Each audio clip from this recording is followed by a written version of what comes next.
As Rías Baixas teñen tamén a mirada posta na traxedia da comunidade valenciana. Esta fin de semana desprazáronse ata a zona cero da devastación membros de emerxencias de Vilagarcía. Son 6 os efectivos que están a traballar ali ás ordes da Central de Emerxencias da Generalitat.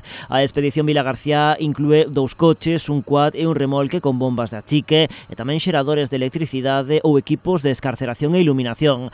O seu primeiro destino foi a localidade de Moncada, que tomaron como punto base, pero tamén prestaron xa o seu apoio noutros municipios como Paiporta, Sedaví ou Alfafar. Ali están atopando un regueiro de destrucción que están a recoller nestas grabacións das distintas operacións nas que traballan. Con bombas de achique axudan a retirar auga de garaxes ou aparcadoiros soterrados. A prioridade, localizar posibles víctimas. Ademais, tamén serven de apoio para a limpeza de rúas naquelas zonas onde os traballos xa van máis avanzados.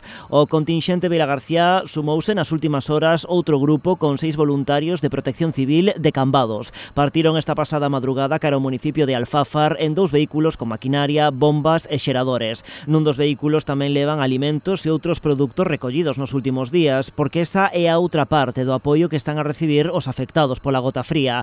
Non hai concello en toda a nosa contorna onde non atopemos unha iniciativa solidaria para axudar.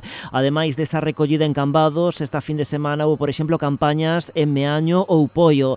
Tamén dende hoxe podes entregar material no local de protección civil de Pontecesures, na Casa do Concello da Illa, na Casa da Cultura de Moraña, no Pabillón Municipal de Cuntis, no novo Fogar do Maior de Caldas, na Casa do Concello de Barro, en varios puntos do Concello de Meis e tamén en numerosos colectivos e entidades de toda a nosa contorna, tamén en establecementos ou empresas. É o caso de Fundiciones Rei en Vilagarcía, onde corresponden estas grabacións. Ali están a recoller produtos de todo tipo, agas roupa, para enviar en camións a partir deste mércores. Ademais, en concellos como o de Vilagarcía, seguindo as indicacións da Federación Española de Municipios e Provincias, recomendan facer doazóns económicas polos problemas de loxística á hora de facer a entrega dos recursos a través das contas habilitadas pola Cruz Vermella, Cáritas ou a propia Generalitat Valenciana. Precisamente nesta última conta, o goberno vilagarcián aprobou hoxe ingresar 20.000 euros en nome de toda a veciñanza da cidade.